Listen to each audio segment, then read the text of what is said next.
Wonderful.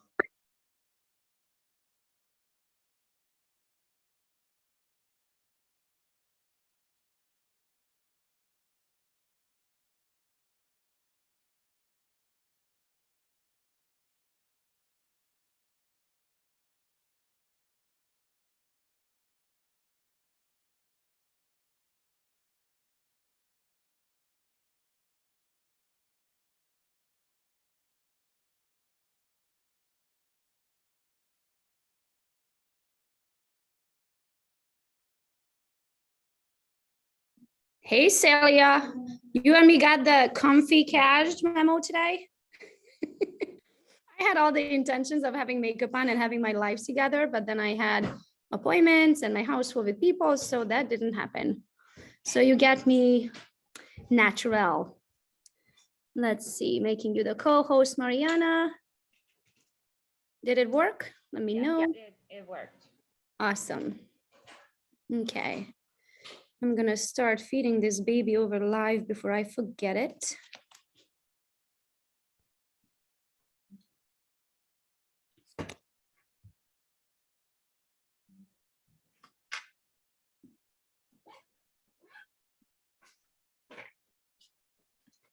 Mariana, what did you do? Because it is actually very nice and it types in the title of the meeting and the description of the meeting automatically when I feed it over. That never happened before. So whatever you did. I have no idea. I didn't do anything actually. Okay, well, maybe Zoom finally talks to the calendar. That is nice. Maybe that would be awesome. Okay, hi everyone. You're here early. That's wonderful. Mariana, did you post a reminder in the group that today's is a different link? Yeah, I should have gone through. I haven't had a schedule. Let me check. Okay. Takes a village, guys. Joanne, you working from your mobile office today? Yes, yeah, it looks like you're in the car. Autumn, how you doing? Rock star. Good. Wasn't that a simple change?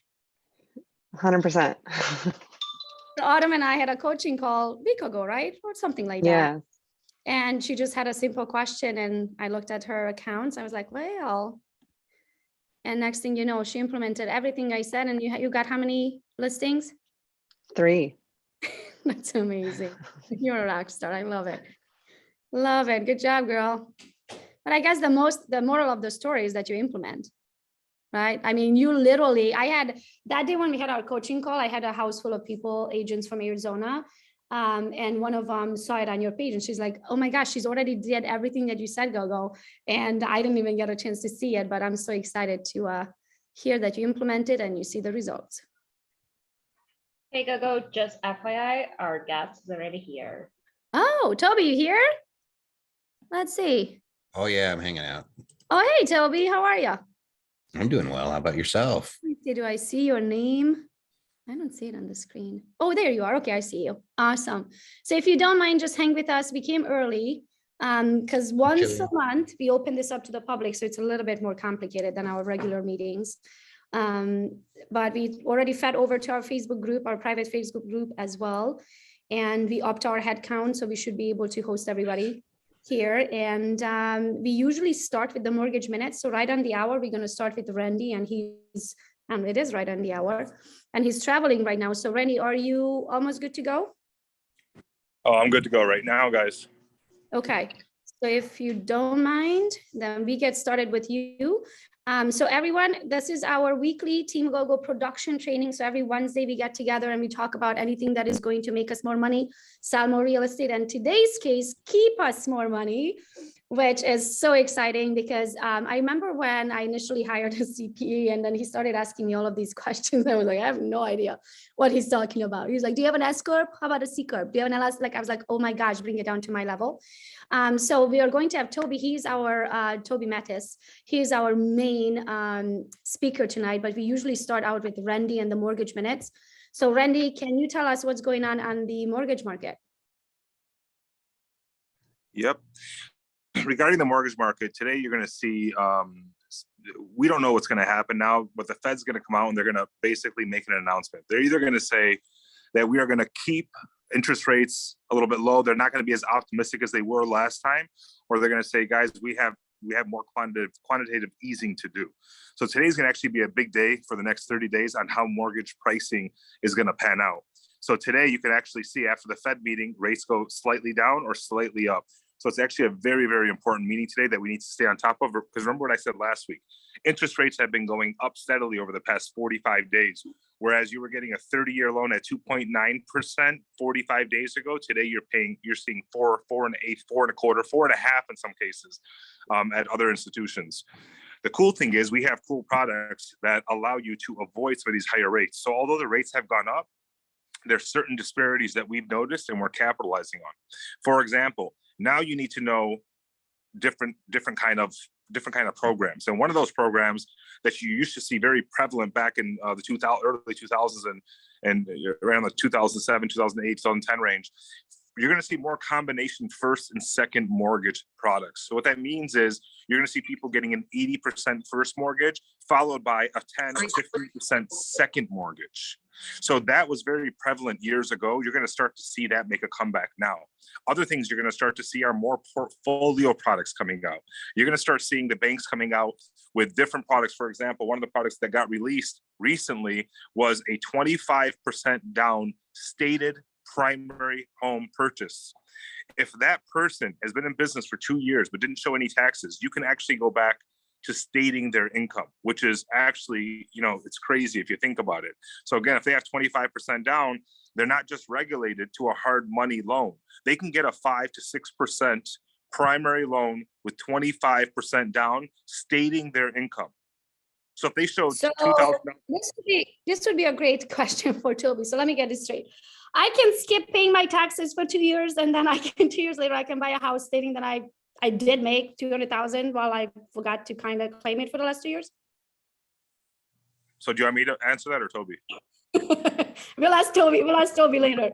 But it does sound like, you know what I mean. This is a sake of the joke, but I'm sure there is a loophole right there somewhere. It is, but a lot of people starting their business, especially during COVID times, it was very hard for them to start showing income because the business didn't do as well. But normally the rule is if you've been in business for less than 5 years, you have to show 2 years of continuous income. The problem with that is you have to take a 2-year average. So let's say you opened in COVID and you only did $15,000 in total net income, but then the following year you did 150, you no longer have to take the average anymore. The cool thing about this product is, although it is a high down payment, 25% down, essentially, though, look what it allows. If you have this product in your arsenal, a lot of people don't like to pay taxes. So they didn't pay taxes. Is there anybody that likes to pay them? Well, certain people, when you get to a certain level, like you want to pay taxes for different reasons. You want to open more businesses or you want to show sustainability. Well, in this case, they saved all that money and not paid taxes. So they have the 25% down payment because they didn't pay their taxes for 2 years. So they have that money set aside in an account. It's really an incredible product. Now, are there inherent risks? Yeah, but the inherent risk is to the lender because the rate is marginally higher. It's not that much higher. There's no extra closing costs essentially with this product. So it's a good product. But there's other products coming out. For example, I think I told you guys about this last week. 5% down jumbo. Guys, you can buy a home up to $1 million, only put 5% down. Not a lot of banks in the United States have that program. We do have it in about 8 states right now. So that's a really good program. You go buy a home for up to $1 million, you put 5% down. Normally, you can only do that product up to the conventional limit, which is 647. In this case, you can go up to $1 million. So that opens you up to a whole bunch of buyers. I just want you guys all to know that. That's a very, very, very solid product. Another thing that we're starting to see is you're going to see more banks, offer incentives and, like I said, different portfolio products. But one product that we have for the next 2 months that's going to be a great product for everyone, just released today, is we're actually going to credit the buyer their appraisal on all transactions done through March 31st. So if they get an appraisal, we'll credit up to $600 back for that appraisal back. So that's something that you can go out there and sell. Hey, we have a lender that'll pick up the cost of the appraisal. That's a big thing. And if you're in the state that we're in, I can hook you up with another mortgage company, a broker, one of our partners that's in the various states. So always feel free to reach out to me regarding that. But today, what to watch, the news to watch today, are rates going to go up? Are they going to go down? In my opinion, There's too much happening in the market, too much happening across the world. And when this happens and there's inflation concerns and we're in the super bubble concern, I don't see the Fed being hawkish on at all raising interest rates or leaving a negative sentiment. So I think rates are safe for now, but at the same time, still watch that. Lastly, the 30-year rate right now is hovering right around 3.875 to 4.25, 30-year fix. But get this, we have a product, and again, we can reach out to other banks and see if they'll allow you to work with them on this product. This is a time where I say, take advantage of this product. It's a 10-year adjustable rate mortgage. It's fixed for 10 years. Now keep something in mind. The average American sells or refinances their home every 7 years. This product fixes their loan. So if the rate today is 4.25, well, we can offer them a 3.25 interest rate, 3.25, 10-year fixed, 30-year amortization. It saves on point. Just again, going back to the math, I don't have my calculator at the airport, but just to give you an idea, if they have a $500,000 loan and you save them 1%, guys, you're saving them $250 a month. And if you tell them it's fixed for 10 years, and when people hear ARM, they get kind of uneasy. But if it's fixed for 10 years and they know the average American refinances or sells their property every 7 years, it's still a great product to sell because it allows them to have a lower payment for that long-term period. $250 a month over a 5-year period comes out to $3,000 a year, $15,000 over a 5-year period. That's some huge savings there. So that's all I really have for today. Hope you guys enjoyed that part. Do you have any questions at all? Thank you so much. The best way to get a hold of Randy, guys, he has a button on the Team Gogo website. So you can just go in our website, click the button, and you can get a hold of him and his team if you decide that you want to work with him. Thank you, Randy. Thank you so much, guys. Thank you. Thank you. So a little bit about our next guest. I'm so excited that he's here. It's kind of a big deal because he's one of the best tax attorneys in the country. So for him, given an hour, I am like beyond ecstatic. So thank you, Toby, for being here. Let me tell you about Anderson's and how this happened. I've been in search for, let's just put it this way, that I feel like I personally have grown faster, that my cute little brain can understand a lot of things, right?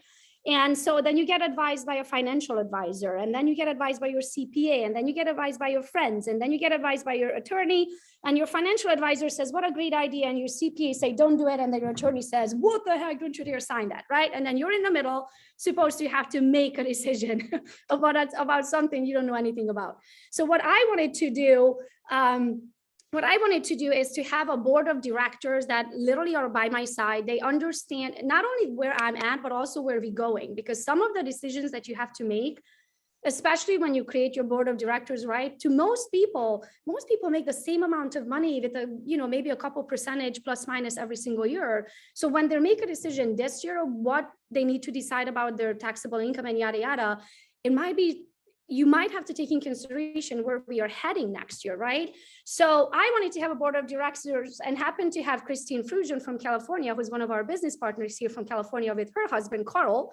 And I was telling them about what I need, and Carl just showed me this dashboard that he has. Where is this light shining on my face? Can somebody find it? Sorry, I don't know. I don't know where it's coming from, but it's right in my eye. Oh, there we go. Problem solved. Thank you. If you could just stand there, that would be wonderful. The sun's shining. Thank you. So Christine Frusion and her husband, Carl, were in town, and they showed me their dashboard. And I was like, whoa, like they literally had, I'm very visual. I don't know how your brain works, but I need to, in order to understand of like which LLC own which company, and if there's a holding company, it's like where do they feed, and which one is an S Corp, and which one has a manager, and which one doesn't, which Toby's going to talk about that today.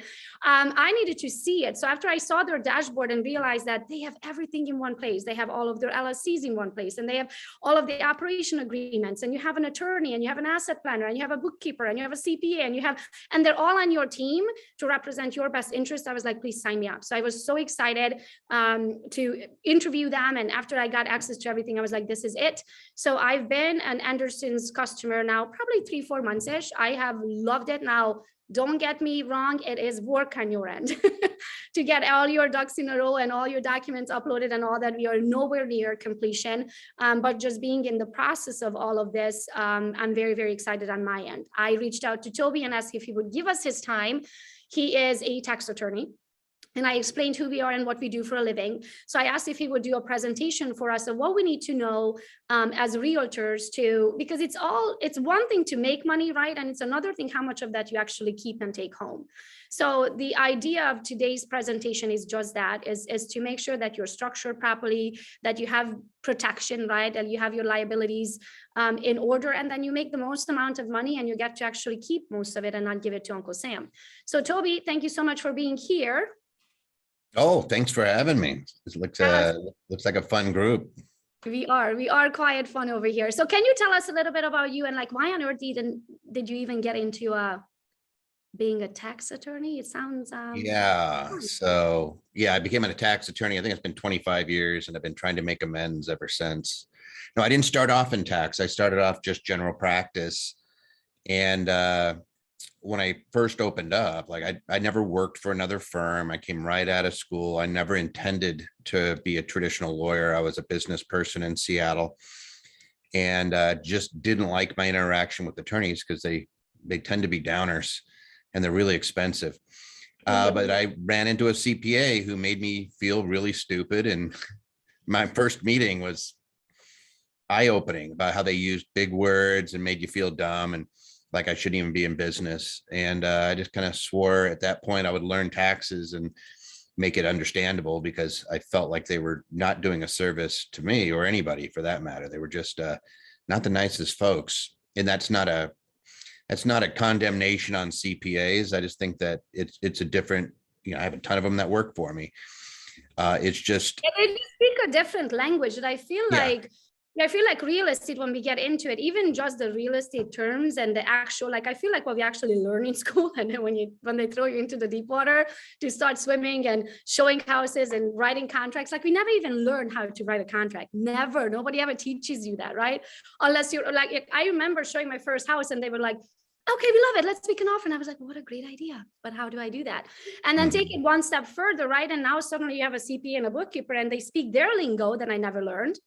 Right. So I always tell, I have an amazing CPA now. And that's, one of the questions that I had when I joined you guys, can I keep him? But you guys look over my taxes and make sure that we didn't miss anything. Right. So then I have multiple eyeballs on my taxes. But with this CPA, when I hired him, it was important to me. And I usually catch him or I snap him right in the middle. I say, hold on a minute. You're talking CPA lingo. I need you to bring it down to my broken English level. So I understand what we're actually talking about. K through 12 is what we call it, making sure it's actually understandable. And more importantly, that you can use it. Like I could talk all day long about code provisions that just make me sound smart, that mean nothing to you. It's not applicable, yay, I get the cocktail party smartness, but at the end of the day, you have to be able to implement it and it has to save you money and put dollars in your pocket. And realistically, there's some very easy ways for realtors, specifically as a group, to make a lot more money. It ends up being about 10% net on an annual basis is about the average, simply by structuring your business correctly. And I know I'm going to hit that today, and then I'm going to plant one seed to you guys of creating a legacy. And this sounds kind of foreign for people to hear this, but I would suggest that you think what you want to leave and think of it in 200 and 300 years. Like, what do you want to be known for? What kind of values do you want to leave, whether it be to your kids or to organizations that you care about? And they go hand in hand, believe it or not. It's kind of like time value of money. One of the best investors of all time, Warren Buffett, he didn't become a billionaire until his 50s. Now he's worth almost $90 billion. It's because he keeps living. If he had passed away at 50, you wouldn't be hearing about the guy, right? But the longer he goes on, the bigger it gets. And that's how money works, is if you put some of these things in play now, and especially if you do it in a tax advantaged way, when you retire, or if you choose to retire, you're going to have a boatload of money sitting there if you give it time. What will kill it is if you watch this, these cable TV shows and these traders and all this stuff and it makes you do stuff. Wall Street makes its money on activity, and you make your money on inactivity when it comes to taxes and savings. So you just want to put something in place that, whether you think about it or not, is generating you capital. And one of the easiest things to put in place is a tax plan. So that's what I'm going to hit today. If you're good with it, Gogo, I can start knocking it out. That sounds fantastic. See there. And Oh, we all just sound so excited about a tax plan. Yes. Hey, okay. Well, here's the deal. Extra Nobody said money in your it. pocket, but you're going to have to make me a co-host or something so I can share my screen. You should be able to do it now. Yay. There it is. All right. So guys, number one, I read the chat. If you're able to do chat, if you're not, I read the Q&As and everything while I'm talking. So don't even worry about, like, if you're able to chat, feel free to ask me questions as we go. I'm not one of those guys that says, here's my presentation, I'll take the questions at the end. No, I want you to understand it and be able to use it. So, you know, so that said, I'm used to flying off the cuff and answering questions. And there's no question that's out of bounds. Like, ask me anything as long as it's pertaining to what we're talking about, you know, it's for clarity. I'm going to show you a screen here. And these are the different types of tax treatments for real estate.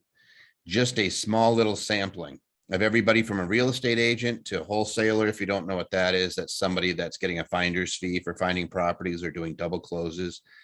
I have a ton of wholesalers. It's not illegal except in Illinois, but it's alive and well. We wholesale off about 100 properties a month, myself and my group. I own, me personally, with my partner, north of 300 properties, including office buildings, warehouses, single families all over the place. So I know what I'm talking about when it comes to real estate. And there's totally different tax treatments on these things, whether you're in residential, investment property, if you're a flipper, if somebody's Airbnb-ing, that's not even rental.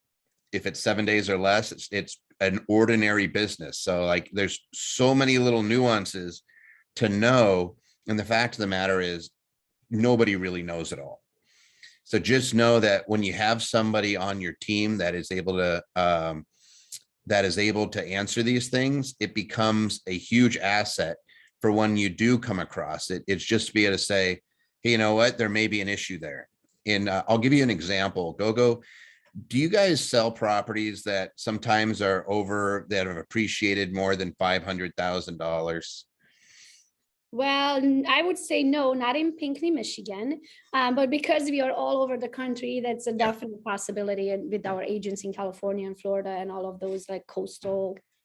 So a lot of agents are used to that. It's called a 121 exclusion, but it's the $250,000 or $500,000 capital gain exclusion. They don't understand necessarily how it relates to depreciation recapture if a portion of the building's been used as a home office and things like that. Sometimes that trips people up. All I'm going to point out is that 121 exclusion is one thing that you have to avoid tax. You can actually couple a 121 exclusion with a 1031, which is a fancy way of saying you can avoid all the tax on any property, whether the person who's selling it has $1 million a gain, $2 million a gain. If you want to avoid the tax on the sale, you can. There might be a step you have to take, but you absolutely can. And just letting a realtor know that, saying, hey, by the way, you know, hey, you have a $2 million listing or a $1.5 million listing, and you know they've owned it for a while. You may say, hey, we have a tax, you know, we have the ability to get these questions answered on our team, just to make sure that you're saving it. And so somebody has asked, is the advice specifically to Michigan? No, this goes nationwide. And the tax advice I'm going to give you is federal, but does apply to almost every state, you know, but, you know, depending on your state and your realtor rules, we may be looking at an S Corp or an LLC taxed as an S Corp for the business structure for a realtor. Almost never do you act as a sole proprietor, although the vast majority of real estate agents structure themselves as sole proprietor. That's the worst thing you could do from a tax standpoint.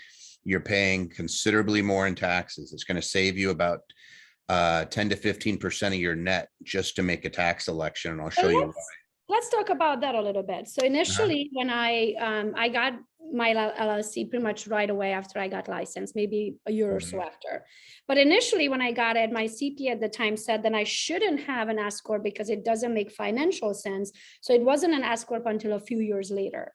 Mhm. So you see what I'm talking about? A CPA is going to tell you one thing, and then an attorney is going to tell you another thing for two different reasons, right? I'm assuming the CPA told me not to do that because of financial reasons. You're telling me because of legality reasons, correct? Usually what they're doing is they're projecting their lack of understanding onto you. And so I could show you the numbers. In fact, I have these things handy. So let me show you Perfect. dollars and cents wise. This is a $60,000 person. And I could tell you the numbers if you were making 25,000. Here's the side-by-side comparison. If you made $60,000 as a sole proprietor, which is, here, I'll highlight it for you so you can see it. This is sole proprietor. This is S Corp. This is without even taking advantage of all the S corporation tax benefits by having you as an employee, which is something called an accountable plan, which will save you even more. But without even considering that, the difference between these is a little over $4,000. I'll actually highlight it and make it a little bit bigger so you can see it even closer. So can we break it? Does everybody else, do you guys understand what he's talking about? Do you want me to dumb it down a little more? Because I think we should. Okay. I think there's three kinds of realtors, Toby. There's the realtors that are doing everything under their license and they do not have an LLC. Then Mhm. there are those realtors that, decide to do an LLC. Yeah, Kat said dumb it down a little bit. So then there are those realtors that decide to open an LLC, but they are still not an S Corp, meaning they do not draw salary, right? Everything that comes into that LLC is technically income. And then you have the option of an S Corp, and then you have an option of a C Corp, correct? Well, depending on your licensing board. Yeah. Sometimes they will not allow you to be a C Corp. They'll make it have to be an S Corp. Yeah. So let's start with the basic. Let's start. Then I don't have an LLC and I'm just running business under my license and I made $60,000. What would that look like on this screen? That would look like this Schedule C. That would look like this. Got it. Okay. I'm doing nothing else, but I'm doing a Schedule C. And this is because it's easy and it mixes your business and your personal together. The reason that I don't like this is because if you make a mistake, and I'll give you a great example. We sold a property in Baltimore. The realtor is getting torn apart because of termites. They're suing them for fraud. There was a disclosure, there was a termite inspection and everything else, but that does not mean that the lawyer doesn't get a hold of you and shake you like a rag doll. That realtor is having to pay that out of pocket. There's no way to get rid of it. Wouldn't an E&O cover us? The E&O is not going to cover a fraud. Oh, yeah. So Yeah. in their But if particular it's case, proven, if it's proven. right. So lawyers know that. So when I sue somebody, I can choose what I sue you for. So I could say, yeah, there's breach of contract. Hey, there's that there was a fraudulent misrepresentation. There was intentional acts. And, there's all these things that I think that this agent did. But if I want just insurance, I sue you just on negligence, right? I'm going to look at the E&O policy and I'm going to see what it covers and I'm going to sue you for that. So I know I get the premiums.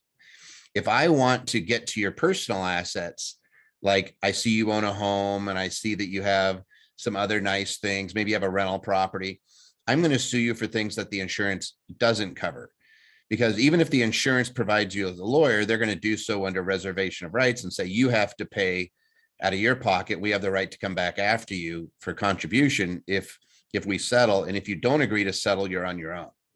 Like they'll just say, here's the portion that we believe we're responsible for and walk away. You are on the hook for that and you can never get rid of it. You can't bankrupt fraud. You can't bankrupt intentional misrepresentations. Lawyers know this. Like if I get that, it's following you until you're dead. I want to have an entity around that. I want to use an LLC or a corporation to say I'm acting on behalf of the company. Worst case scenario, I shut down the company and they get nothing. What that does is it forces lawyers to sue you under the policy only.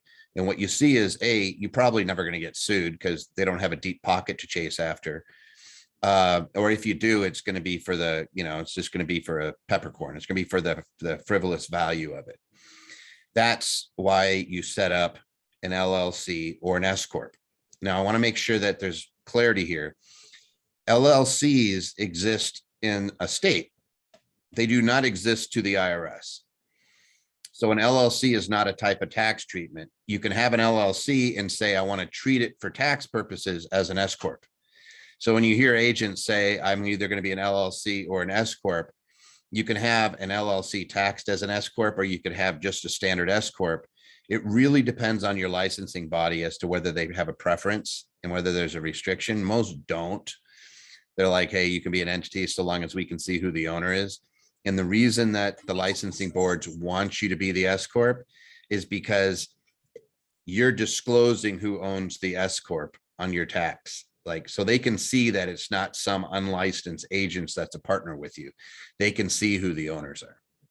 So what is the main difference between being, besides now we got the difference between just being an agent and having an LLC, but what are the main difference between having an LLC and filing as an S Corp or being an S Corp?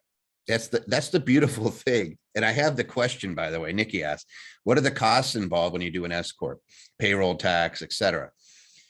It ends up being about, I would say, $1,000 a year, potentially in additional cost. If you're doing payroll, it can be done like we do payroll here. It might be, I want to say $199, but I want to show you something to demystify it. Here's two tax returns. I'm going to call them 1 and 2. Which one looks more complicated, 1 or 2? They're the same. They're the same. This is a Schedule C. This is a sole proprietor. What This does is an sole S proprietor Corp. mean? What's that? What does sole proprietor mean? I can't even say the word. The individual is running their business as themselves. So it's on your 1040 on your It's a regular personal tax. LLC. What's that? So it's a regular LLC. It can be an LLC disregarded to you as an individual. So a lot of accountants will say, you're going to be a sole proprietor. We're going to file it on your tax return. Yeah. And I'll show you why you don't do that when I actually show the numbers. Is that the same But as the DBA? the difference between these, does that mean no LLC? No, it means LLC taxed as an S Corp. We want everything to go as an S Corp if you're a real estate agent. If you do everything under your personal name, you're going as a sole proprietor. If you set up an LLC and say ignore it for tax purposes, it's called a disregarded LLC, then you're doing it as a sole proprietor. If you do a DBA under your personal name, you're a sole proprietor. And it's the easiest way to do it. Now, here's the reality. The record keeping requirements are identical. Books and records by the IRS does not distinguish between a sole proprietor, S Corp, C Corp, partnership, trust. It does not matter to them. They do not care. So not only do they ignore the LLC and they say, tell us whether it's you or an S Corp, and the record keeping requirements are the same. So it never makes sense to me that, you know, accountants say, well, it's so much easier to be an S Corp. What they're saying is they're not keeping it in compliance. So it's not going to win if you get into tax court. Somebody says, can't you do an LLC taxed as an S Corp? Yes, Chelsea. An LLC is something that we set up with the state, and the federal government says, how do you want me to tax it? And you could say, well, I want you to ignore it. I want you to treat it as a C Corp. I want you to treat it as an S Corp. I want you to treat it as a partnership. They're really easy. LLCs are fantastic. And if you can set up an LLC and be taxed as a S Corp, that's usually the route we go. Usually the route. Should I change? What's the difference? I'd have to see exactly what you're asking there, Valerie. But let me just show you the difference from a dollars and cents standpoint. S Corp versus partnership, or excuse me, versus sole proprietor. If I just set these things up and all I do is file that one page to make my LLC an S Corp versus having it just be taxed on my personal return. What happens is you save on all of the profit that comes out of that business. and I'll touch on that in a second. You do not have to pay Social Security taxes. Social Security taxes are 15.3%. They're also called self-employment taxes. So it saves you what it amounts to about, the math ends up being 14.1%, but a lot of people say 15.3. There's a partial deduction. You save 14% on the money that you take. The only thing that we have to do differently is we have to take a small salary. So if you set up an S Corp, you would take salary once a year, once a quarter. If you want to take it monthly, you can, but it's a portion of the total profit. That's why accountants say they're harder, is you do have to do a payroll, but you could do payroll once a year. And you could just say, hey, I made 100,000. I'll take $30,000 in payroll. But that's not a bad thing. You could defer 19,500 of that directly into a 401k if you want and pay no tax on it. It's actually very, very easy, but I'll just show you kind of the math. I am getting an extra $4,600 off of making 60 grand. So just put it in perspective. I am going to keep an extra close to 5 grand just by making an S election. All I have to do is one payroll. So if I told you, hey, you have to do one payroll, but I'm going to give you a check for 4 grand every year, would you do it? That's the question. And it gives you the protection. If I'm making more. And your CPA also does that. So it's not like you're going to have to suddenly do payroll. Like It's most easy. CPAs will give you a service and they say, hey, you can reach out to this company, or they might even do it for you. Yep. And like, there's lots of places. I don't know if you have employees, like if you're an agent that's just you, it's really easy. If you're an agent and you have employees already that you're doing W-2 for, then it's just adding yourself to it. It's super simple. Like it'll take you, maybe a few minutes. It's not going to take much at all. If it's just you and you have to do payroll once a year, that's going to be the hardest thing. We do it for our clients. I think it's $199 to do them quarterly. It's not that much. But your accountant may do it for you. You could go to, Payroll City online and do it, or Intuit online, do it. There's lots of easy ways to do it if you want to do it yourself. If you're making 100 grand, by the way, here's the numbers on that. You're going to save yourself over $7,600. And this is just one little aspect of it. There's other benefits to being an S Corp because you become an employee. And I'll show you those in a second. I don't see the writing on the left. So the 14,000 or the 22,000, that's the amount of taxes you would have to pay in, correct? Correct. So if you made right. 100,000, you took your expenses, yada, yada, you would have to pay in on a Schedule C, which means you're not an employee you don't have an S Corp. So guys, and correct me if I'm wrong, Toby, the way I understand it, you can have an LLC. If you're not an employee of that LLC, that means you don't have an S Corp.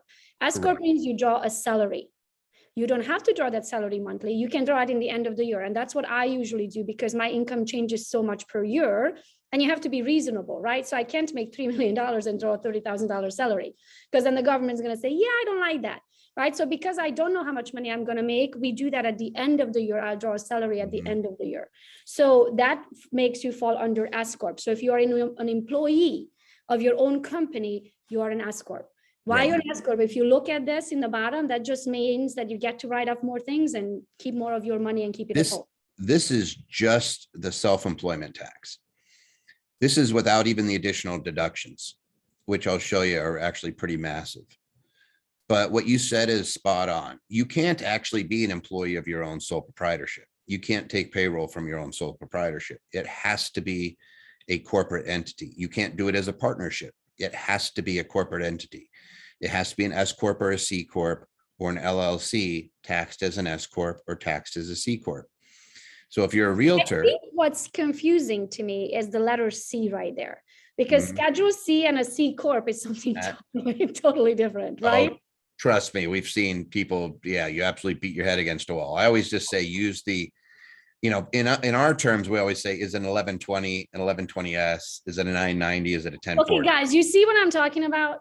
He's speaking code language.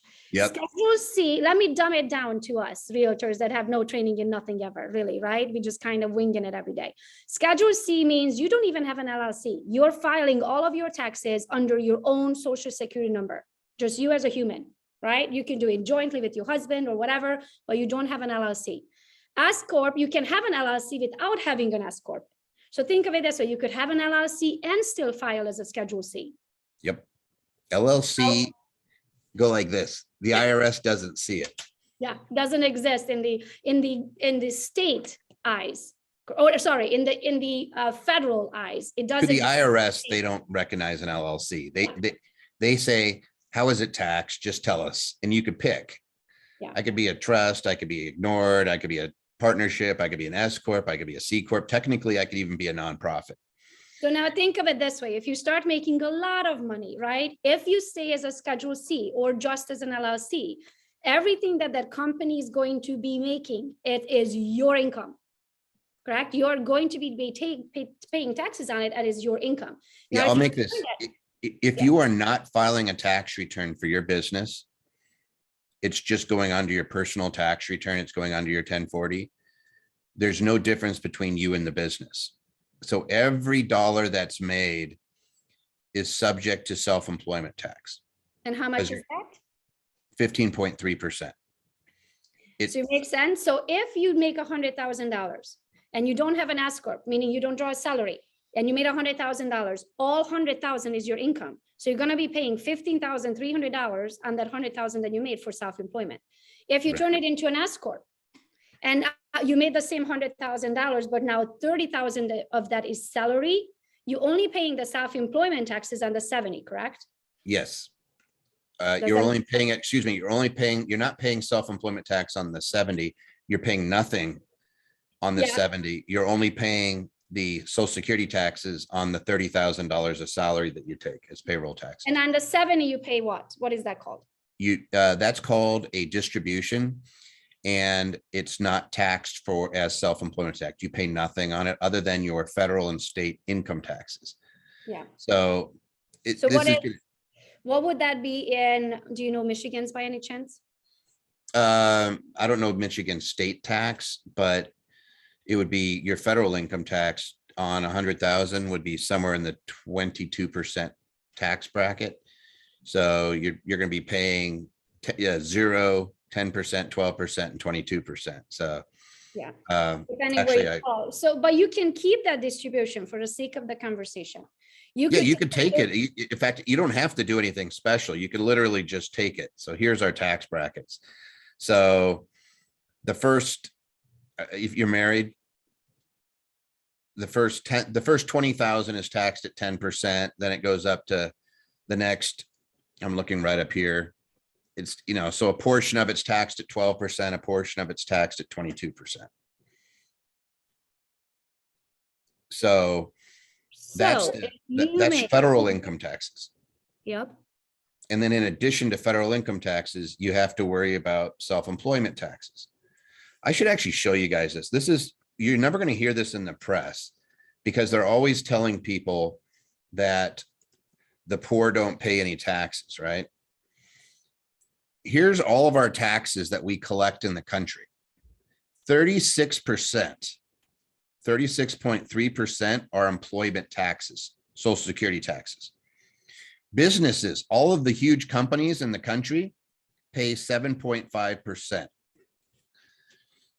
We pay more. We pay, what is that? 500% more in employment taxes, which are assessed only on wages. There is a phase out on a portion of it at 147,000. The working class pays this, period. Companies do not. So that 36% is what they never talk about. They do talk about income taxes. 53.6% come from income taxes. So this is business. This is income taxes. This is us paying income taxes. And this is Social Security. And if you listen, they always talk about how, oh, they're making people making less than $50,000 pay zero income taxes. You ever hear that? Oh, the bottom 50% pay zero taxes. That's a bunch of crap. I worked at McDonald's for $4.15 an hour. I had to pay Social Security taxes. I didn't have to pay income taxes because didn't make any money, but it was the same things. Somebody asked a question about the basically there's a whole bunch of questions coming here. I think they have the same thing. Generally speaking, it's dependent on your state's realty licensing board, whether we set you up as an LLC and taxed as an S Corp or a straight up corporation and then make the S election. It really depends on what your licensing is. 9 times out of 10, it's an LLC taxed as an S Corp because they're easy. You take a salary once a year, and I'll show you something really freaky here in a second. You take a salary once a year, and magically you don't have to pay this huge employment tax on about 70% of your income. So if you make 200 grand, we start doing the math. Let me see, I take a small salary. Let's say I take 50 grand as salary, and I'm going to have 150 grand coming out to me as a dividend or as a distribution. I'm not going to have to pay all these Social Security taxes on that money. It starts to add up pretty quick. And that's why people do it. Now, because the accountants don't do this. And by the way, there was a study by our wonderful government, and they did what they call ghosting, where they sent agents in with different scenarios to different tax preparers. And they wanted to see how many people got it right. And so they sent it to the chain preparers. They sent them out to the small tax preparers. You want to know what percentage got the business tax return correct? For chain preparers, 0%. They screwed up every single business return they did. Small tax preparers, they got 4% correct. Wow. They don't learn this in school. So you're doing something that your accountant probably never took a class on, or if they did, it was how some of those classes are, they were probably hungover. Who knows? But unless you do these things day in and day out and you work in real estate, you don't understand real estate. I learned this from being surrounded by the people, right, that are where I'm heading. And then they were talking this lingo and I was like, what does that mean? Right. And then I would call my CP and I'm like, we need to do this. And he's like, yeah, that's a good idea. Right. But I felt like I was my own advocate of digging up all of this information and be like, we need to do this. At Gogo, that was the exact same route I went down, because when I met with my accountant that first time, I didn't know what an S Corp was. I was a lawyer. You don't take classes on this stuff, so you have no idea. In law school, you learn about corporate governance of publicly traded companies, and you're doing shareholder disputes and all that fun stuff. You don't learn basic, hey, how should I set up a small business? And by the way, LLCs weren't universally recognized in this country until 2003. The IRS didn't even know what to do with them. They were invented in 1977 in Wyoming. So they're still like little babies. I mean, the whole madness, how it is started for me is I went on a girls trip with my best friend Holly to Paris. And on the way to Paris in the airplane, we talked all night, right? So she tells me about her LLCs and her companies and all that. And I was like, well, I don't have one. I just, I do everything under my license. And she goes, why not? Opening an LLC is $25. I was like, what did you say? Mm-hmm. Did you say it's $25 to open a company? Yes, it was $25 to open an LLC in the state of Michigan. Blew my mind because they don't teach us anything, right? To me, opening a company sounded so complicated. $25. Yeah, well, okay. So I'm going to break it into 3 pieces here. Let me grab that. There's the state, and you could set it up pretty quick. You could go to LegalZoom and all these places, right? Or any of your state website. All you need to do, go on the state website and then put in the name of the company you want. If it doesn't exist, you can create it. That's the easy one. However, I like to do there's a right way and a wrong way to do it. There's manager managed, member managed. There's certain ways that you have to put, like, again, it depends on your realty board. Like out here, we have to put your name into the name of the company. Like you can't just go out and do it. You got to make sure you're doing it right. And that's because there's third parties. With third parties, we have to be very cognizant of something called an operating agreement. If you need to get loans or you open up a bank account or anything, you need that operating agreement. That's what never comes with these things, right? And it needs to be in your favor. There's a million different operating agreements. You want to make sure it's drafted so that you have 100% control. There's no subjective tests, that you get to decide everything. And then there's the feds, and the feds, for you guys, you could set up an LLC and you could choose to be a sole proprietor. If you have a partner, you could choose to be a partnership. You could choose to be an S Corp. You could choose to be a C Corp. Right? So for real estate agents, that's kind of your world. And I would say 99.9% of the time, you're going to choose to be an S Corp. With the state, you're going to choose to be an LLC.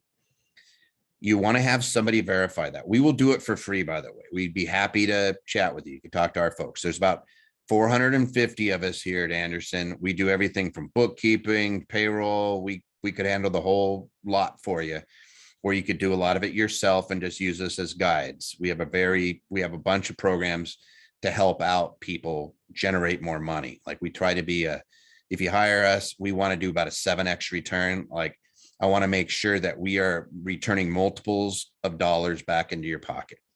So here we go. I took advantage of your unlimited LLC program, and I think you guys probably regretted coming out with that product, because in the last month, I think I opened 5. I think I might regret you taking advantage of that. So guys, after Mariana just posted the link, they have all kinds of services. So I signed up for pretty much everything that they offer, because I know where I'm going. Even if I don't have the need for it now, I know I'm going to have the need for it later. But one of the products that they offer is an unlimited LLC, where they literally create all of these LLCs for you, all your operational agreement. They mail you. I don't actually have a file up here now. I just got 3 yesterday. They mail you your file. So I just love it because I can open it and see everything, and all of my companies are in order. And I know I was prepared by some of the best attorneys in the country. So I sleep good at night.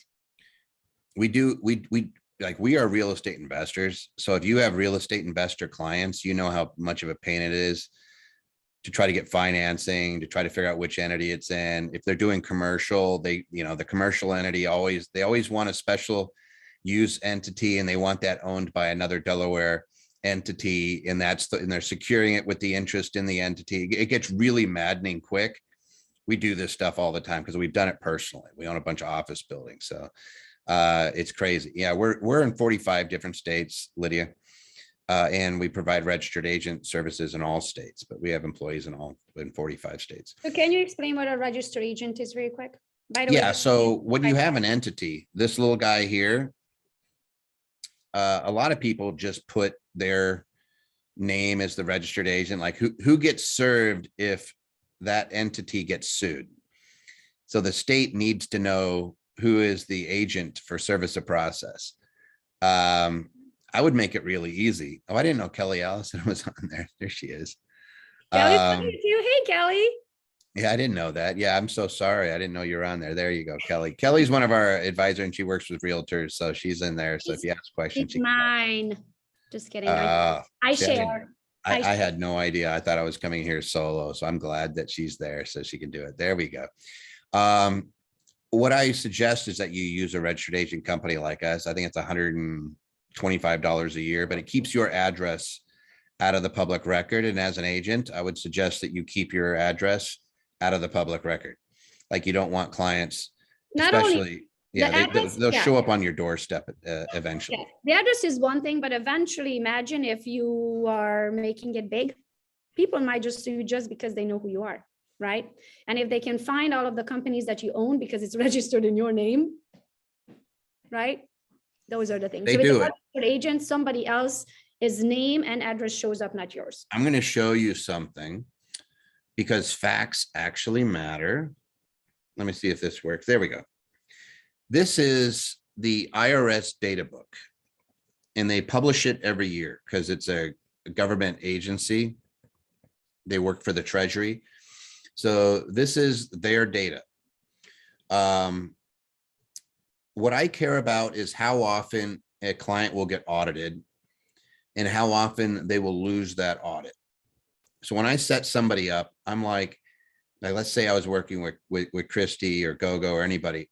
Part of it is, hey, I could set you up in one of two ways, but let's see if there's a difference between how the IRS treats you. So this is the audit rates for different types of entities and different types of tax returns. So this is a business return without farm income, which is what you guys are. And let's say you're making $100,000 to $200,000 a year. You are in an audit rate of 1.6%.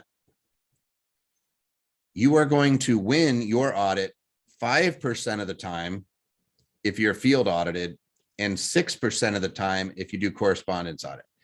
That means sole proprietors lose 94 to 95%. Big frown, right? They get hammered. You know why they get hammered? Because the accountant says they're so much easier to run, you don't have to do all this record keeping. And there is no difference between an S Corp and a sole proprietor to the IRS. They do not care. You're held to the same standard. But these knuckleheads have been saying that for 30 years since I've been butting heads with them. They've been saying it for decades and they keep repeating it. So it must be true. No, you could just look at it versus an S Corp, which gets audited 0.2% of the time, and they win 31 and 28% of the time. So I'll just put it in English. Option one, you are 800% more likely to be audited than option two. You are going to lose 94 to 95% of the time on those audits. Option two is you'll be audited once every 500 years, and you're going to lose those audits 62 to 71% of the time. And it's actually something we have to think about. This is where guys like me who are actually fact-based, I look at it and go, what are you guys doing to your clients? All these accountants are like, hey, be a sole proprietor. The additional side is if you do option two, you're going to make more money. And the reason why is this, it's this whole thing. Hey, we know that we're not going to, like, I know why people get audited when they're an S Corp. I could tell you right now, all of those audits are because somebody didn't take a salary out of their S Corp. And the court and the IRS says you took a distribution, you didn't take a salary, you need to take a reasonable salary. And they reclassify about a third of it is salary and they're done. So what's considered a reasonable salary? Nobody knows. Oh, so we The don't have rule of like thumb, yeah, nobody knows what a reasonable person does because they don't exist. I know, but it's like not a person. Like I'm not asking income, right? But is there a percentage that they say if you made $100,000, you should take a 40% salary? If you made $1 They million, use, you yeah, should take a the 30%. IRS and the tax courts have historically used a 1/3. Okay, so your When you- salary, if you made $100,000 and you're filing as an S Corp, you would have had to take a $30,000 salary, not to raise the red flag at the IRS. Yeah, but the standard is actually what could I pay a third party to do your job? So what could I pay a realtor to come in and do your job? Got it. And the average realtor in this country makes $47,000 a year, but that's not the reasonable amount. The reasonable amount could be a range. So you're absolutely right. We use a third as a rule of thumb. And then if it's doctors or something specialized, then we might massage that. But there's reasons to actually have it be higher. And the reason that you do it higher is because we can actually contribute 100% of your salary into a retirement plan if you're making good money. There's something called a defined benefit plan that folks that are making over $200,000 a year, you do that for 2 or 3 years, we could pretty much write off almost 100% of your salary. So I have a quick question on that. So when you switch over to do an S Corp, that would make up for not being able to contribute to a SEP. Would that would that defined plan make up for what? Because No, you can actually do both. You can't do a SEP and well, actually you can do a SEP and a 401k. There's two that you can't do together.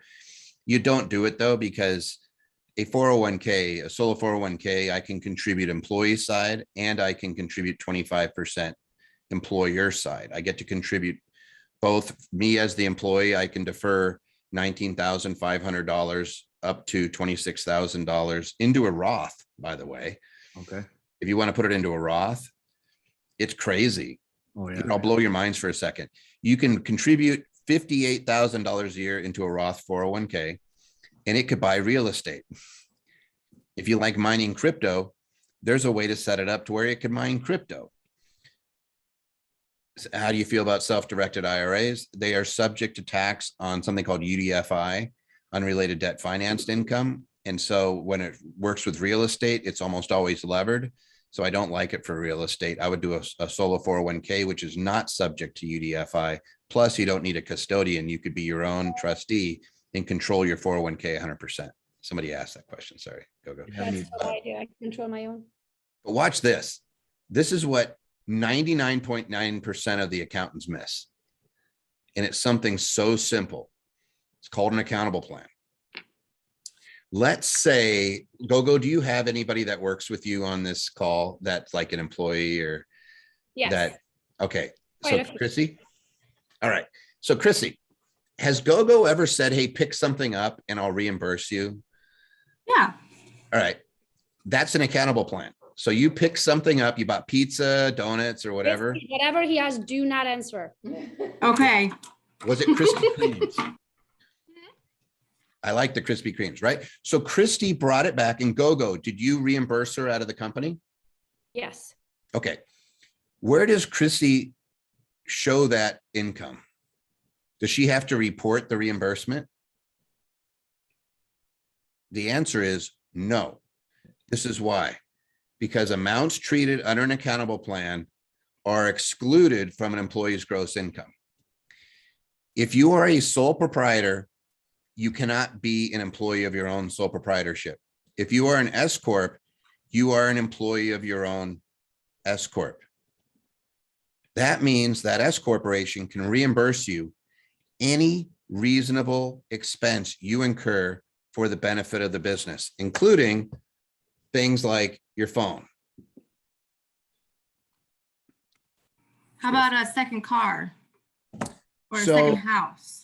It can reimburse In you the Florida. mileage on it. I like your questions, Christy. And Christy, believe it or not, it can reimburse you whatever portion of that home you use for the business. So if I have a home office and I'm a sole proprietor, I actually have, I'll show you guys these things side by side. I'm zipping through and I know I have it somewhere. I'll just find it in 2 seconds. All right, here's the difference.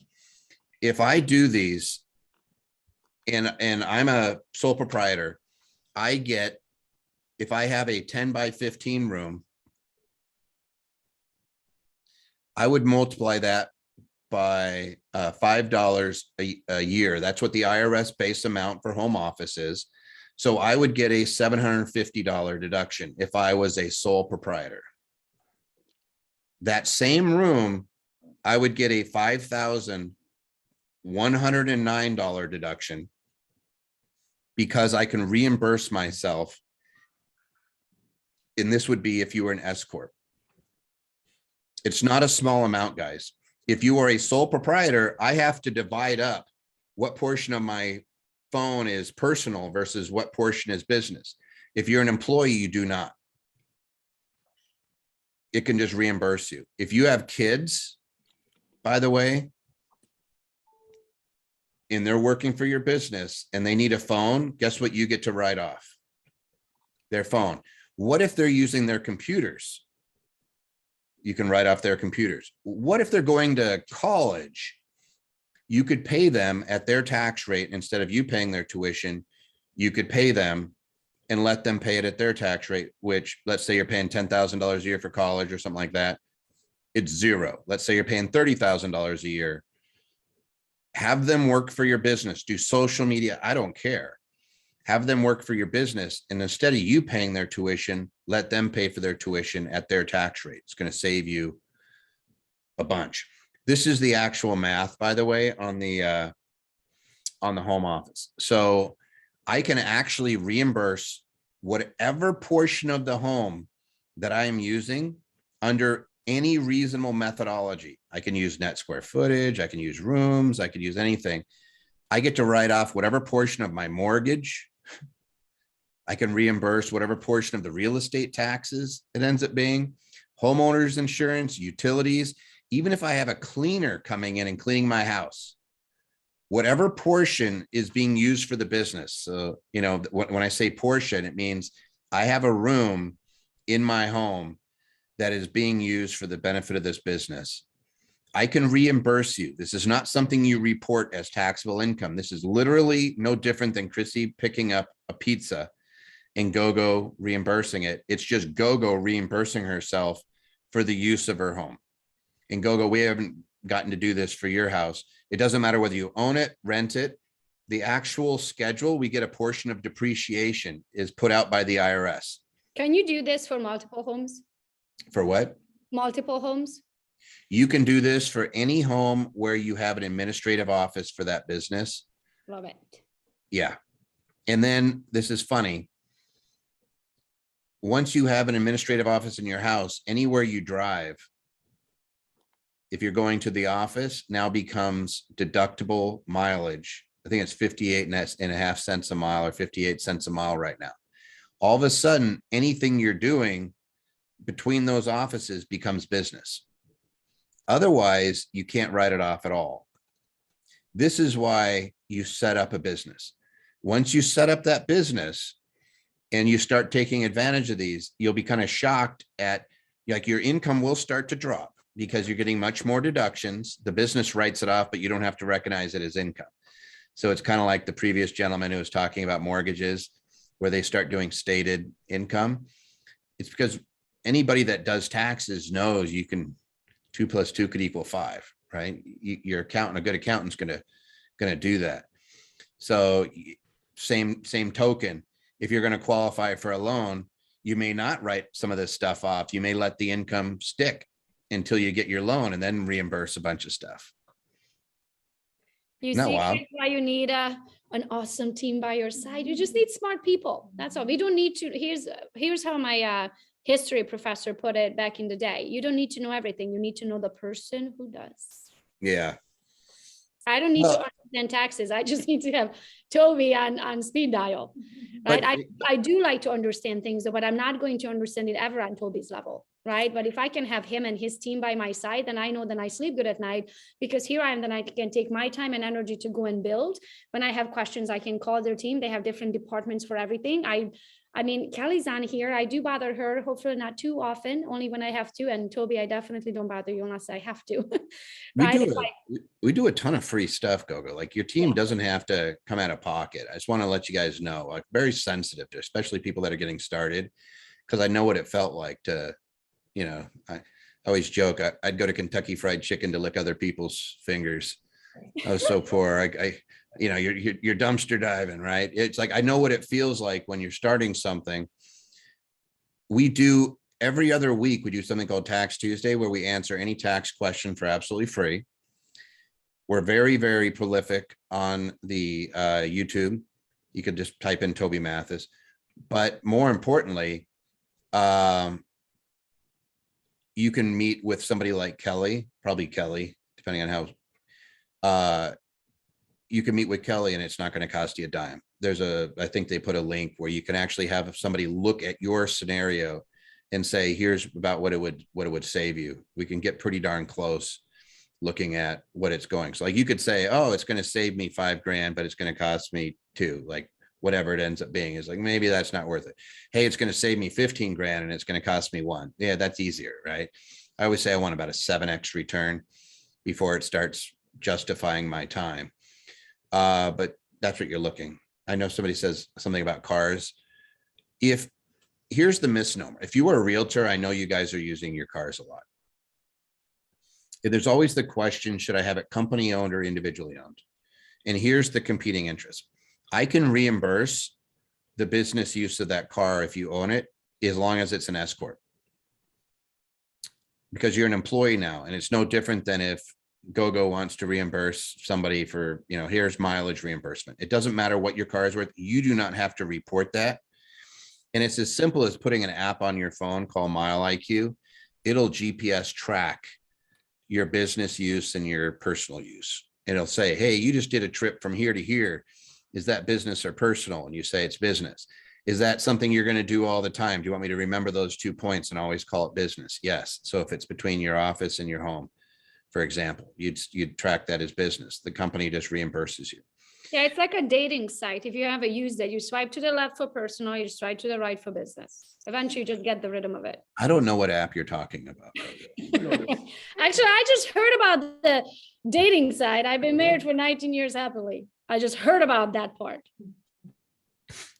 I'm just teasing you. No, my daughter's 24 and I was like, you better not be on Tinder. She goes, what's Tinder, Dad? I'm like, don't you do that to your father. I know exactly what you're doing. Right. No, but anything like it's really amazing when you start digging into these things, how easy it is. Now here's the beautiful part, because we work with a lot of different realtors and we have some really great ones. Gogo is a monster, but we have some heavy hitters out there that are strong 7-8 figure, right? None of them are operating as a sole proprietor. Zero, zilch. And almost every single one of them starts to layer. And when I say layer, is you go from, hey, I have an S Corp. Now I'm adding a 401k. Now I'm adding rental properties. Those are going to be an LLCs on their own. You start isolating things out. And then you say, hey, but I have more tax appetite.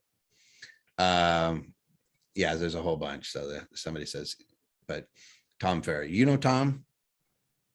Do you know Tom Ferry? He followed me last 2 weeks ago. We were in Florida. I wake up in the morning and I'm like, Tom Ferry followed you. And it was still early in the morning. And I'm like, Tom Ferry. Tom Ferry followed me. I was like, goodness gracious. But no, I don't. I've never cold called. And what they teach is pretty much more along the side of cold calling and stuff. But I definitely know them and know of them. It's just I built my business differently. But they are monsters in the industry for sure. Yeah. Tom's great. And I work with Tom. So I know. Super nice guy. It is organization, but they're not realtors. They just train sales and stuff on realtors, but they have a great niche and they do a great job. I'm just saying they have some monsters. You guys, EXP, I met one of your founders and your old CEO. He gave me the little tour, make myself an avatar, and all that fun stuff. I went for a boat ride with him. Right there, the fake boat ride, not an actual one. In the world. Yeah, in the world. But that was a few years back. That was fun. I love watching you guys. It's amazing how that technology works. And you guys are way ahead of the game, like in the metasphere. Like they're just starting to figure out that that's what's going to happen. So you guys are about 2 or 3 years ahead of everybody else. So enjoy it. But there's not a single person that we have that's in the higher end on that group that is not engaged in some sort of layering. And the last piece I want to give you guys, and I don't know whether we're running against time restraints, Gogo. I really want to touch on that legacy side. If you're working and you're doing all the hard work of showing houses or listing or whatever you might be doing in the real estate world, if you're an agent, you're working your ass off pretty much 24/7 all the time. I know it. Create something that is reflecting your values rather than just do the whole die and distribute. Hey, when I die, I'm going to leave it all to my kids. Please don't do that. Stats show that it doesn't make it. It's going to get wasted. 70% of families lose their wealth. No matter how much money you make, 70% have lost it by the second generation. There's actually an old adage that the first generation makes it, the second generation watches it, and the third generation blows it. So, so I would say create something very easily. They're super inexpensive. It's called a trust. But you just put it in, just let something grow and use it for a specific purpose. So for example, if you think it's really important that somebody act as an entrepreneur, then you could say, here, you can use the money as startup capital. Here's the conditions. Or if you want them all to go to college or something like that, you say, here's an educational fund. Don't just give it to people. Put a little hook on it. And then the other thing for is, me, it's important, right, that I'm from Romania, Transylvania. I want my children to understand they are as much American as they are Hungarian. But I feel like it's my duty, right? And I take them home to Transylvania every single year. We spend 4 to 6 weeks. But what happens if I die?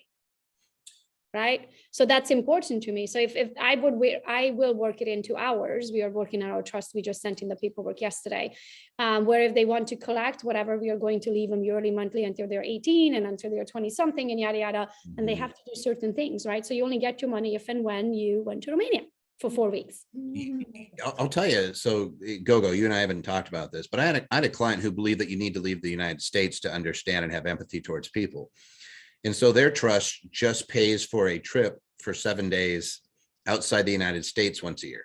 That's all it does. Not into an all exclusive Mexico 5-star resort. Nope, it has to be approved by a trustee. So you have to run it by a trustee, and Love they it. actually want them to do mission work, but they don't want to force their religion on them. So they just said, leave the United States. Has to be a different country, has to be a different culture. Love it. So they're, and I'm like, I would like, if my grandparents had left that for me, I'd be like, where am I going this year? All it's going to do is pass on a value. And you could do that. Yes, we do trust. They're very inexpensive. I would say that they're a dynasty trust with every component, whether it be healthcare power of attorneys, end of life decision-making, burial instructions, financial power of attorneys, all of everything that works during your lifetime, all of that stuff, maybe a few $1,000s tops, Let's talk about that too a little bit, because I didn't know that. Can you tell kind of the difference between a will and a trust? Absolutely. It's mind-blowing, guys. Yeah. So a will is a fancy way of saying we're going to go to court when you die. And it requires probate. It's not an option. So we're going to go to court and we're going to be in front of a judge and we're going to decide who gets what based off of my writing, my will. And they can also question if they think that you were in the right mind when you write that will, or that distant cousin that you haven't even know that they existed can come and fight your children on the part that they believe should be theirs. Just look at Prince. Like if you want to, just Google Prince estate. It's still being probated. It's been 6 years. And all these people popped up out of the woodwork that were half brothers, half sisters, because under Minnesota law, they inherit. And so it's like people that Prince never knew are getting his estate and his music rights. It's a trip, right? And with a trust, it pretty much what you say that happens. There's nobody involved. Like you're going to have an attorney, or you can have a best friend, It's or somebody private. you trust. So one of the first things. Loud, but whatever you said, it's what's going to happen. One of the first thing a trust does is it keeps it private, doesn't get probated. So you don't have a court proceeding saying, here's what my assets are. Do you want to make a contest against it? The second thing it does is it disinherits anybody who contests it. So you want to fight it, you're out. So if you're a beneficiary and you think I'm going to screw over my siblings because and I've seen it, I've been there, done that, have that t-shirt, it boots you. The third thing about a trust is it works during your lifetime and beyond passing, and it can go on for hundreds of years. It doesn't require a distribution. So I could put money in there. It says you get money if you need it. Health, education, maintenance, and support. It's called HEMS, and it's a standard that all trusts use that are for somebody that may or may not need assistance. So what it does is it says to your heirs, hey, if you ever get sick and you need funds, there's money here for you. If you want to go to school and you need funds, there's money for you. You need medical services, there's money for you. Otherwise, this money is going to be for the next generation.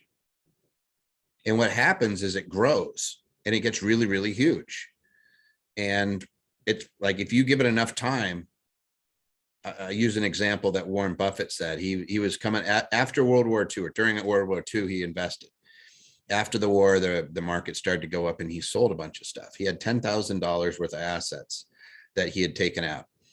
If he had just left it in there and all he did is invest it and hold it as an index fund against the Dow Jones, it would be worth over $41 million today, that $10,000. If you give something 50 years to grow, it goes crazy. If all you did was planted a seed, even if it was 10 grand and said, hey, this is here for something.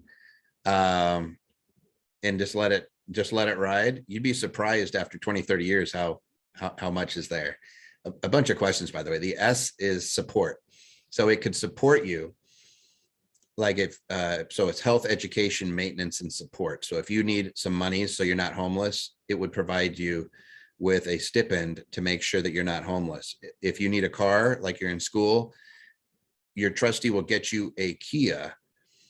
It will not get you a Lamborghini, right? You have somebody who's actually being reasonable. And don't worry, there's trust departments of banks do this stuff all day long. Or you can designate somebody, or you could say it's going to be an attorney, an accountant, or a trusted somebody, but eventually you're going to be gone, and all the people that were around when you set it up are going to be gone over time. Let's say we're 100 years in the future. So we always put like, hey, it's going to be an organization, probably a fiduciary in a trust department. Is there a fee for the strategy session? No, we always give that out. There's also a lot of training, as he said, so you can set up your appointment and have a conversation with Kelly. Kelly is my girl. I call her when I need her, when I have the stupidest questions, right? And she's very patient and explains it to me. But they also do a lot of free trainings that you can attend. You do not have to use their services, but it's worth it for, in my opinion, just have a conversation. They will meet you where you at, tell them where you at and where you're heading, and they'll tell you if their services would help you now, or maybe you just have to wait year or so, right? The other thing, other two things that were important to me is, as you're growing things, you need to hide them, right? Like you don't want people to be able to find all of the companies that you own.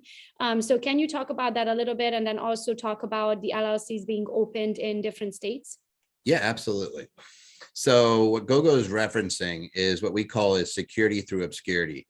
If somebody can't find your assets, they don't try to take it away.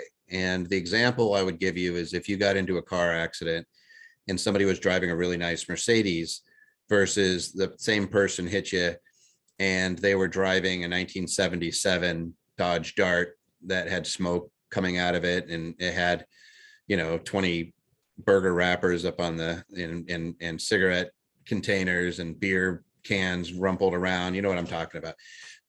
The perception is, that person doesn't have money. The other perception is the other one does, especially if it says things like top MD on it or something like that, or top doc. We say, if you ever do that, you're just asking to be sued. Like, just don't do it. Right.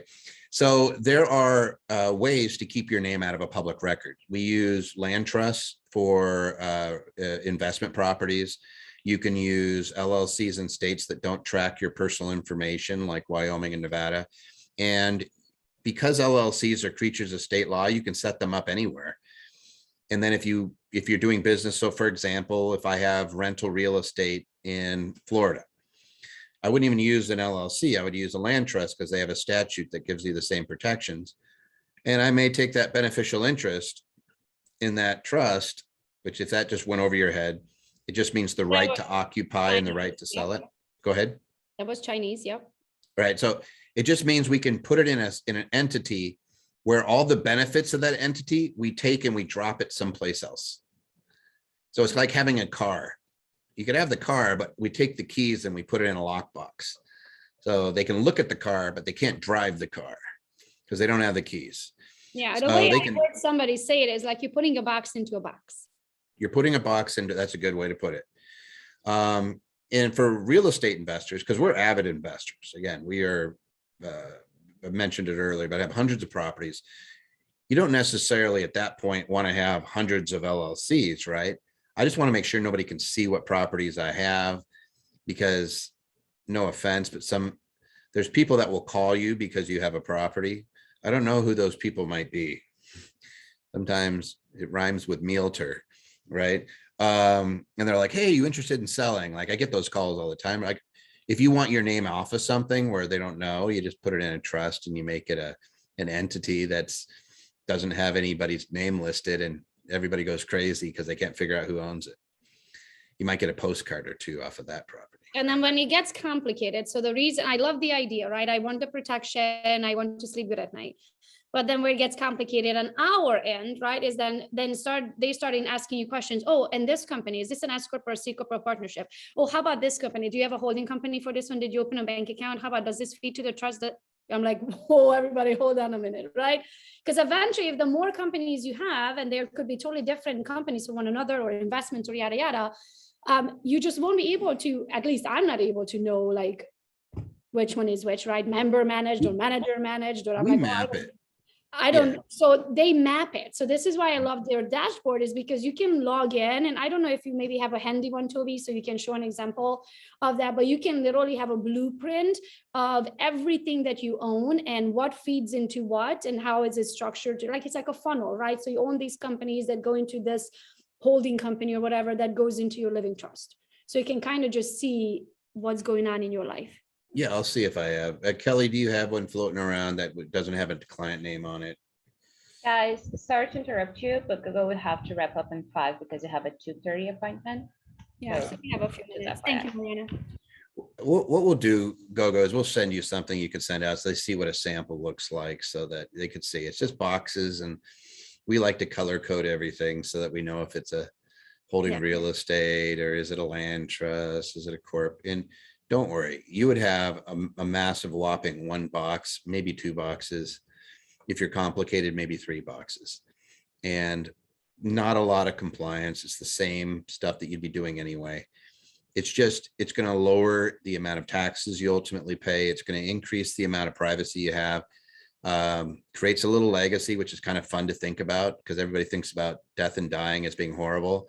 When you create something, it's the opposite. You start thinking of your kids and your kids' kids and your kids' kids' kids' kids, and you start thinking, wow, they're going to remember, it's just, Celia, they're going to remember your name when you do that, as opposed to what our country, for whatever reason, loves to do, which is they love to dump money on somebody who's not prepared for it. But if you're going to work your butt off, don't make it for naught. Actually make it mean something. Yeah. And if you don't have kids, you don't want to have kids or whatever, leave it to an organization or create a foundation out of it when you pass away. You don't even have to do it while you're alive. You just say, hey, create a foundation and give it to, like, I like cats, give it to the cat funds, whatever. You just. And fill that's in the blank. thing, that the part I didn't know and understood, and I'm so excited about it, that when you reach a certain amount, right, and you're going to have to pay hundreds and hundreds, if not millions of dollars in taxes, right, you actually get to start a nonprofit organization and take a portion of that, what you would have to pay to the IRS, and give it to a cause that you believe in. That's why all of the rich people have, finally dawned on me, that's why all of the rich people have these organizations and nonprofit organization or foundations, is because now I rather give $200,000 for research for a cure for type 1 diabetes than give it to the IRS.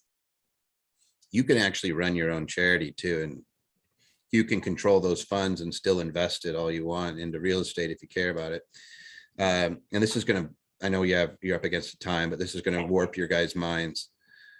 HUD, low income and moderate income housing, qualifies as a 501c3.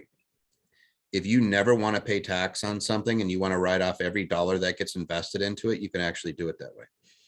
HUD actually qualifies, recovery housing qualifies, veterans housing qualifies, single mom houses qualifies, anything that helps out low to moderate income. So HUD standard houses all qualify for 501c3 treatment. So I don't care whether you have $100 million in real estate.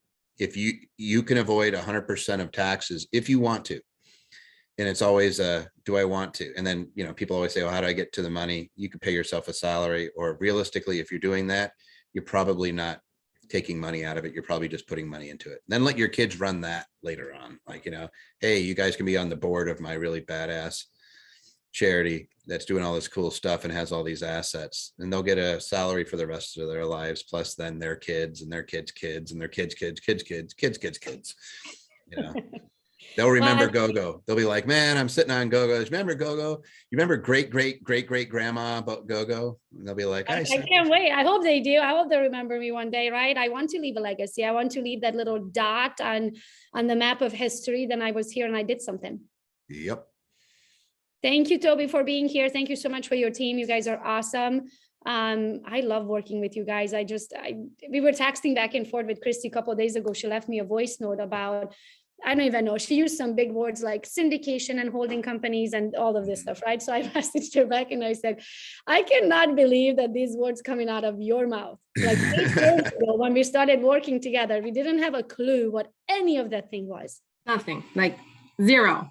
So how much we have grown in the past 8 years together, it's unbelievable. And I thank God for the people like you and, you know, your company that we actually get to learn from the best and everything that we work so hard for to make sure it's set up properly and we are protected and it's here way past hopefully our lifetime. So thank you, Toby. And Kelly, thank you so much for being here. I didn't know Kelly's coming on too today, so that's awesome. The link, it was provided, guys. If nothing else, join their free trainings. If you decide and when you're ready and you want to have a consultation, it is absolutely free. They can break your business down. You just kind of, they ask you the right questions, right? And based on that, they'll tell you what services they can provide and how much do they cost. But I can tell you this, that, how do I say this? What I paid versus what I'm going to save and make in the future, it's not a 7% return. Oh, I say 7x. I should say, yeah, it's not a 7x return. We want 700%. We want. It's a 7,000% return in my case, at least. I just sent out your link, by the way, the link to everybody that you have that we put up for you. So we know that you're coming from Gogo. Because trust me, Gogo wants us, there's accountability. If we say we're talking to somebody, I need to be able to go back to her and say, you know, I want to make sure that there's no questions and things like that. Like she'll yell at us if one of you guys is saying, man, they just scrambled my brain, and or man, that Kelly, she's so mean. She could say, Toby, why is Kelly being mean to this person? And I could say, yeah, Kelly's not mean. As Christy would say. What do you say, Christy? Don't make me sick Gogo on you. We'll stick Gogo on them. Gogo, you're a rock star. I'll get out of your hair. Thank you, guys. Thank you, everyone. Thank you for being here. Go get them. Bye, guys. Bye. Thank you. Thank you.